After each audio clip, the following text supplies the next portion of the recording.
Assalamualaikum. Hari ni kita ada sebiji lagi SYM ADX TG yang nak lowered. Kita nak sekarang kali ni kita nak lowered depan belakang. Depan aku dah buat dah. Ni kita turun dalam 2 cm. Kiri kanan samalah.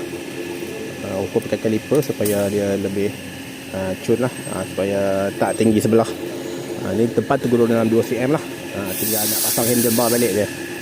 Okey, yang belakang kita akan pasang lowering kit Okey, untuk bahagian belakang kita akan pasang lowering kit. Okey, ni lowering kit dia lah. Dari kiri dan kanan kita akan gantikan ni lah.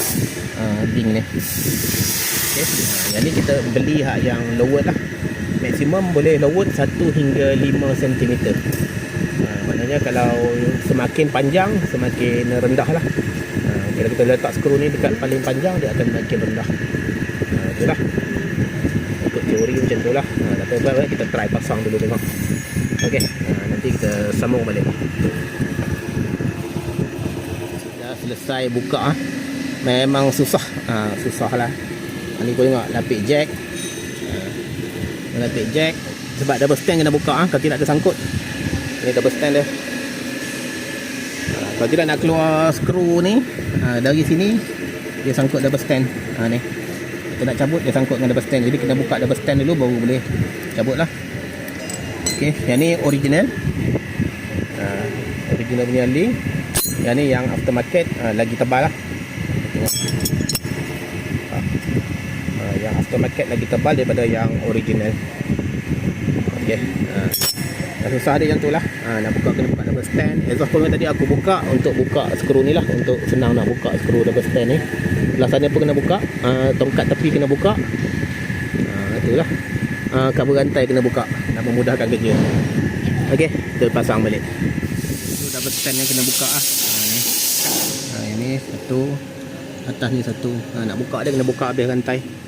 Kabel rantai lah. Sebab dia ada telindung sikit. Lepas tu double side stand pun kena buka juga. Dia ada 3 skru lah. 1, 2, 3. Ni kita nak pasang balik lah. Ok, ni kita boleh ni nampak kita dah pasang lah kita punya lowering kit. Ok, jom kita pasang. Ok, rapat ni. Tu lah. Unjuk kuat. Ok, tak kena kan? Tak kena. Ok, selepas ajar-ajar buat pemasangan. Ok, yang ni lowering kit ni dia terlampau rendah.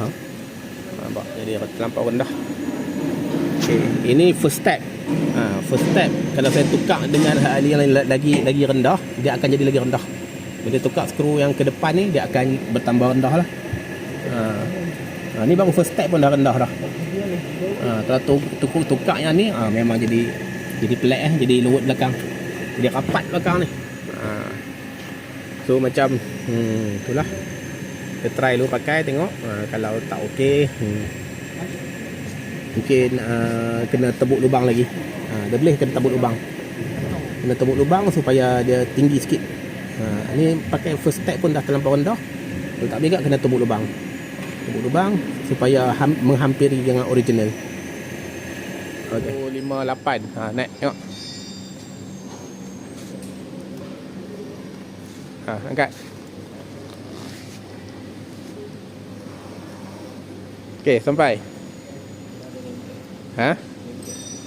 Okey, sikit. Ni dah rendah ni.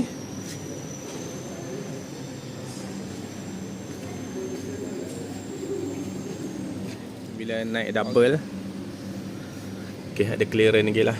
Ada clearance lagi. Enjut tengok, enjut. Enjut kuat belakang.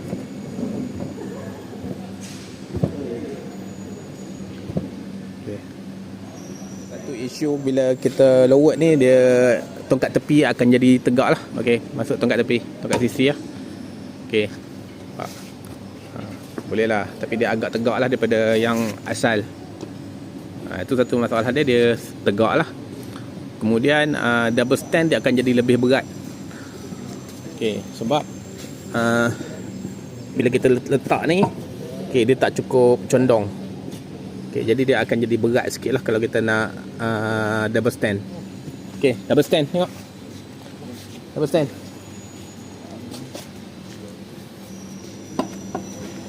Bagi tegak dulu. Ha. Okey. Sebab apa dia jadi berat? Sebab clearance ni dah jadi tinggi.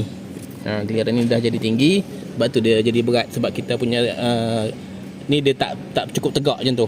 Dia duduk sengit macam tu, betul jadi berat. Kalau asal dia rendah, tayar ni tinggi, jadi dia akan lebih condong macam tu, jadi mudahlah kita nak double stand. Dua isu lah. Kalau bila kita lowered, double stand akan jadi berat. Lepas tu bila guna side stand, dia akan tegak. Dia tak cukup condong lah macam yang original. Okay, ni lowered depan belakang lah.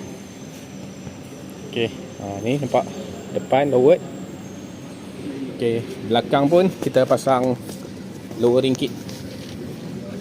Okay, ni kita punya lowering kit. Boleh rendah lagi tu, tapi risau nanti bawah ni akan sagat lah. Tak mahu bawah ni sagat. Okay.